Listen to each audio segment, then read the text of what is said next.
Hello, and welcome back to Hope is Kindled, the podcast where we search the world's greatest works of literature, memoir, and history for lessons that ignite the human spirit. Today, we journey to one of the harshest landscapes ever written, the penal colonies of French Guiana, through the unforgettable memoir Papillon by Henri Charrière. And what were French penal colonies, you ask? They were remote settlements where France sent convicted criminals, political prisoners, and repeat offenders to serve their sentences under forced labor, often in brutal conditions. The idea was twofold: punishment and exile. Instead of housing prisoners in mainland jails, France shipped them thousands of miles away, cutting them off from society.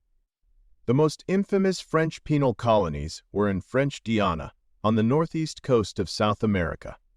Starting in the mid-19th century, places like the Salvation Islands, including Devil's Island, and the camps at Saint Laurent du Maroni became synonymous with disease, back-breaking work, isolation, and extraordinarily high death rates. Conditions were so harsh that hard labor often meant a slow death sentence. For example, when Henri Charrière, the author of Papillon, was convicted on contested charges and sent there in the 1930s, he was exiled to this system. The colonies were notorious for their inescapability, surrounded by dense jungle and shark-infested waters. Escape attempts were almost always fatal. Yet the legend of Papillon endures precisely because of his defiance and repeated attempts to break free. So when you hear French penal colony, think of a place meant to erase prisoners from the world, remote, punishing, and unforgiving. This book is not a novel, though parts of it read like one. It is a memoir of survival, of a man condemned to life imprisonment on Devil's Island, a man who refused to give up, who refused to let chains or walls contain his soul. Henri Charrière, nicknamed Papillon Butterfly for the tattoo on his chest, spent more than a decade plotting, escaping, suffering, enduring, and most of all, hoping. Why revisit this story? Because Papillon is a cry of defiance. It reminds us that even in the darkest prisons, literal or metaphorical, there is a freedom within us that cannot be taken. Papillon, born Henri Charrière, is a willpower engine. His identity is forged by three forces: an unshakable belief in eventual freedom, a code of loyalty to friends, and obsessive focus escape as idée fixe. Even when the system tries to reduce him to a number, he frames suffering as training solitary becomes a workshop for resolve. Henri Charrière was convicted of murder in 1931, a crime he always insisted he did not commit. Sentenced to life in the French penal colony, he was transported to the notorious Îles du Solo Devil's Island. These were places of exile, suffering, and death. Few who entered ever left.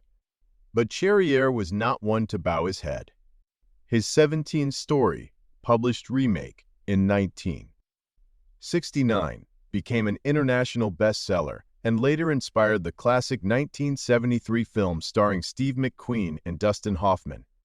As well as the 2000, the details may be debated. Some scholars argue that he borrowed episodes from other prisoners' lives. But the spirit of the book, its raw testimony of resilience, remains unmatched. What fascinates me most about Papillon is not just the daring escapes or harrowing jungle ordeals, but the psychology of survival. Charrière's will to live burns on every page. He suffers starvation, solitary confinement, betrayal, tropical disease, and yet he never loses his defiance. He makes alliances with smugglers, with indigenous tribes, with fellow convicts. He fails many times, yet he keeps planning. His life becomes a metaphor for what Viktor Frankl told us in Man's Search for Meaning. When you have a why to live for, you can endure almost any how. Papillon's why was freedom. And what is freedom, if not hope given wings? When Papillon declares, "Where there is life, there is hope," he offers not just a survival mantra, but a universal creed. It is a sentence pared down to its essence, a truth so elemental it can withstand any cell, any exile, any storm. Within the brutal reality of the penal colony, those words are not naive.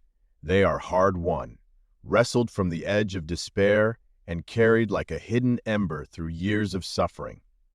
For readers, this reminder collapses the distance between Papillon's cage and our own private prisons of fear, grief, or defeat. It insists that as long as breath moves through us, possibility remains.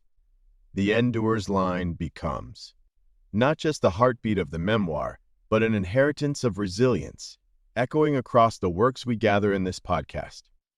That hope, however fragile, is never extinguished so long as life itself. When I think of Papillon, I can't help but recall the other works we've explored here on Hope is Kindled. Like Dostoevsky and the brothers Karamazov, or The Demons, Charrière's story is about imprisonment, sometimes by systems, sometimes by fate, but also about finding moral courage in the midst of despair. Like Elie Wiesel in Night, he bears witness to cruelty and insists that we remember. Like Edmond Dantes in The Count of Monte Cristo, Charrière is unjustly imprisoned and spends years plotting his freedom. Like Odysseus in the Odyssey, he wanders through trials, storms, betrayals, and temptations, always keeping his eyes fixed on home.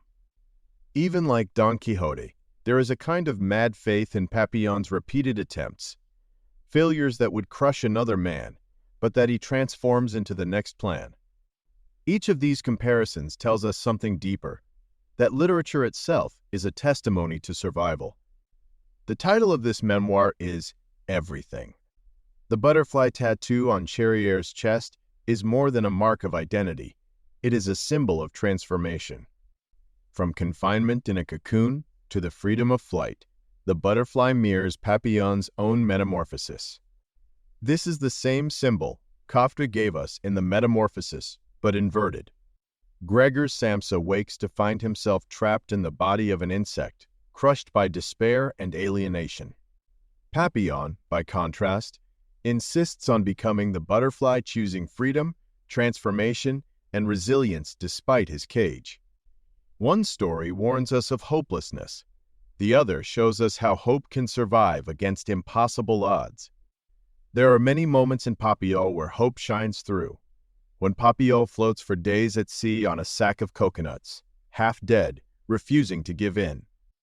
When indigenous villagers offer him sanctuary and food, reminding us that kindness can exist even in the harshest world. When he survives solitary confinement by keeping his mind alive, proving that the inner fortress Marcus Aurelius wrote about in Meditations is real. Through each of these, we see that hope is not always triumphant, it is stubborn. It clings. It refuses to die. Papillon may not occupy the same space in classrooms or canonical lists as Solzhenitsyn, Wiesel, or Frankl, and there are reasons for that. Its authenticity has long been debated, with Charrière himself admitting it was only largely true. Its place between adventure story and memoir makes it harder to categorize. Its length, episodic structure, and graphic brutality can make it a daunting read, and the two major film adaptations have led many to think they already know the story. As a translated bestseller of the late 1960s, it was also a product of its publishing moment, and later narratives of imprisonment and survival have since eclipsed it. And yet, for all of these reasons, Papillon must be read and experienced. It matters because it shows us not only what human beings can endure, but what they can dream. It matters because within its pages we find loyalty, resilience, ingenuity, and the flame of hope that refuses to die. It belongs among the works we honor here because it proves, again and again, that freedom is not just a place, but a spirit, and that spirit cannot be confined. For young people especially, Papillon is a vital book. Not because it glorifies crime or adventure, but because it demonstrates the resilience of the human spirit. It teaches that freedom is not always about breaking chains, it's about refusing to let despair own you. when pick the world ourselves tells up you. Stay down. When failure says you can't try again, Papillon answers, watch me. Much like when Alfred asks Batman, why do we fall down, sir? To which the answer is, of course, so that we can learn to pick ourselves up. At first glance, Henri Charrière and Bruce Wayne could not be more different. One is a convicted criminal in the jungles of French Guiana, the other a billionaire vigilante in Gotham. And yet they share a core. Both are defined by their response to captivity and injustice. For Papillon, the prison cell is literal for Batman. It is the prison of trauma, of watching his parents murdered and growing up in the shadow of that grief. Both men make a vow in the darkness, never to surrender. Batman channels his vow into a crusade against crime, building himself into a weapon. Papillon channels his vow into defiance and escape, turning every ounce of ingenuity toward freedom. They remind us that hope often begins as a refusal to be broken, a fierce decision made in the pit of despair. Papillon also finds a surprising mirror in Monkey D. Luffy from One Piece. Luffy's dream is to become the Pirate King, not for treasure, but for ultimate freedom to live without chains. Papillon, too, is a man consumed by the idea of freedom, his idée fixe. Where the sea is Luffy's playground, for Papillon, it is both a barrier and a promise shark-infested waters that can kill, or waves that can carry him toward liberty. Both characters build hope, not in isolation, but through loyalty. Papillon's bonds with Diga, Macherette, and others echo the camaraderie of the Straw Hat crew. Escape, like adventure, is never only a solo journey. In both stories, the human spirit is measured not by success or defeat, but by the refusal to stop pursuing the horizon. What unites Papillon, Batman, and One Piece is the conviction that cages, whether bars, trauma, or oppressive systems do not define us. What defines us is the refusal to surrender, the loyalty we give to others, and the courage to chase freedom even when the odds are impossible. They all teach the same lesson of hope, that no prison can contain the human spirit once it decides to rise. At first glance, Henri Charrière and Bruce Wayne could not be more different. One is a convicted criminal in the jungles of French Guiana, the other a billionaire vigilante in Gotham. And yet, they share a core. Both are defined by their response to captivity and injustice. For Papillon, the prison cell is literal. For Batman, it is the prison of trauma, of watching his parents murdered and growing up in the shadow of that grief. Both men make a vow in the darkness, never to surrender. Batman channels his vow into a crusade against crime, building himself into a weapon. Papillon channels his vow into defiance and escape, turning every ounce of ingenuity toward freedom. They remind us that hope often begins as a refusal to be broken, a fierce decision made in the pit of despair. Papillon also finds a surprising mirror in Monkey D. Luffy from One Piece. Luffy's dream is to become the Pirate King, not for treasure, but for ultimate freedom, to live without chains. Papillon, too, is a man consumed by the idea of freedom, his idée fixe.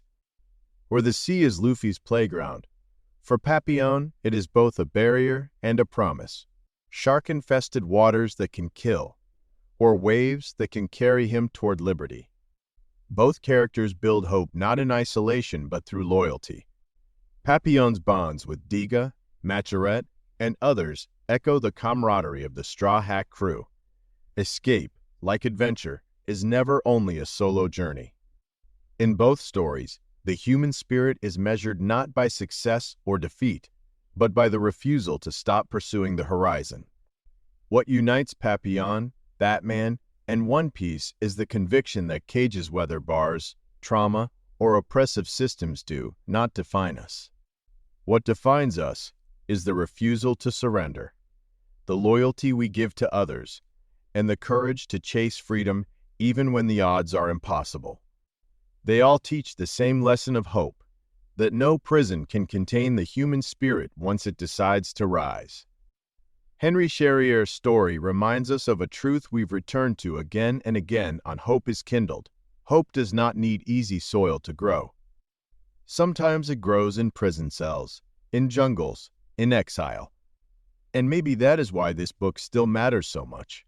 Because even when life feels like a prison, whether of circumstance, grief, or struggle, we can remember Papillon, the butterfly who refused to stop flying. Wait and hope. Dantes told us. Stay gold, Johnny whispered. Live the journey, we remind each other here. Papillon teaches us the same. No cage can hold the human soul when it is determined to be free. If you are trapped, may your spirit remain unbroken. If you are wandering, may you find the courage to keep walking. If you are longing for freedom, may you discover that true freedom begins within. For every island, every fortress, every wall can be crossed by faith, by friendship, by an unyielding heart. Carry with you the lesson of Papillon, that no chain can bind the human will, no exile can silence the dream of return, and no darkness can extinguish a flame once reignited.